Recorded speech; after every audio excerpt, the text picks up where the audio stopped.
حضرت آدم علیہ السلام اللہ کے حکم سے جس بھائی کے ساتھ بہن پیدا ہوتی تھی دوسرے جوڑے سے نکاح کر دیتے تھے۔ سب سے بڑا قابیل تھا۔ اس کے ساتھ جو لڑکی پیدا ہوئی وہ نہایت خوبصورت تھی، جس کا نام اکلیمہ بتایا ہے، اور جو لڑکی حابیل کے ساتھ پیدا ہوئی وہ اتنی خوبصورت نہ تھی۔ قابیل نے اس بات کو پسند نہ کیا۔ اس پر آدم علیہ السلام نے دونوں کو اپنی اپنی قربانیاں میدان میں لے جا کر پیش کرنے کا حکم دیا اور کہا جس کی قربانی منظور ہو جائے گی وہ اکلیمہ کے بارے میں کامیاب ہو جائے گا۔ اس پر حابیل نے اپنے ریوڑ سے بہترین دمبا لے لیا، اور قابیل چونکہ ناحق تھا وہ ردی گندم لے کے گیا۔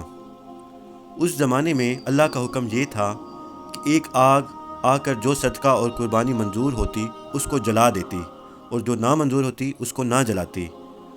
تو اللہ کی طرف سے آگ آئی اور حابیل کا دمبا جلا دیا، اور قابیل کی جو ردی اور بیکار گندم تھی وہ رہ گئی۔ قابیل اس توہین کو برداشت نہ کر سکا، اور اس نے غیظ و غضب میں آ کر حابیل سے کہا کہ اب میں تجھے ہلاک کر دوں گا۔ کہتے ہیں کہ جنگل میں حابیل ایک پتھر پر سر رکھ کر سو رہا تھا کہ قابیل نے اوپر سے دوسرے پتھر سے مار کر انہیں شہید کر دیا، اور ہلاک کرنے کے بعد ان کی نعش کے چھپانے کا طریقہ معلوم نہ تھا، کیونکہ اس سے پہلے آدم علیہ السلام کی اولاد میں کوئی بھی فوت نہ ہوا تھا، اس لیے نعش چھپانے کا طریقہ معلوم نہیں تھا اور وہ حیران تھا۔ آخر پروردگار عالم نے مہربانی فرما کر ایک کوے کو بھیجا، اور بعض کہتے ہیں کہ 2 کوے تھے، ایک نے دوسرے کو مارا اور پھر زمین کو ریت کر گڑھا بنایا، پھر اس میں مردے کو رکھ دیا اور وہ مٹی اس مردہ کوے پر ڈال کر نعش چھپا دی۔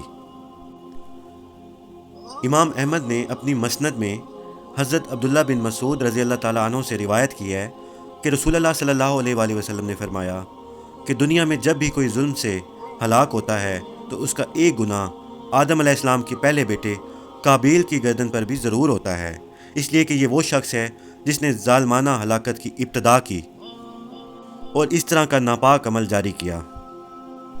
حضرت آدم علیہ السلام کے 40 بچے تھے، جوڑا جوڑا، جن میں حابیل، صالح، عبد الرحمن اور شیث علیہ السلام۔ حضرت شیث علیہ السلام کو حضرت آدم علیہ السلام نے اپنی زندگی میں ہی خلیفہ بنایا تھا، اور 960 برس کی عمر میں آپ نے وفات پائی۔ حضرت آدم علیہ السلام پر حضرت جبرائیل علیہ السلام نے امام ہو کر نماز جنازہ پڑھائی اور 4 تکبیریں پڑھی، مینا کی مسجد خیف میں دفن کیے، اور آپ کی قبر مبارک بغلی بنائی تھی، اور قبلہ کی طرف سے آپ کو قبر میں اتارا گیا، اور آپ کی قبر مبارک اوپر سے کوہان اونٹ کی شکل پر بنائی گئی۔ روایت ہے کہ رسول اللہ صلی اللہ علیہ وآلہ وسلم نے فرمایا کہ اہل جنت کے واسطے کنیتیں نہ ہوں گی، مگر آدم علیہ السلام کے واسطے کنیت ابو محمد ہوگی، تعظیم اور توقیر کی خاطر۔ اور حوا کی قبر مبارک جدہ میں، اور آدم علیہ السلام کی قبر مبارک مینا کی مسجد خیف میں ہے۔ انا للہ و انا الیہ راجعون۔ ربنا تقبل منا انک انت السمیع العلیم۔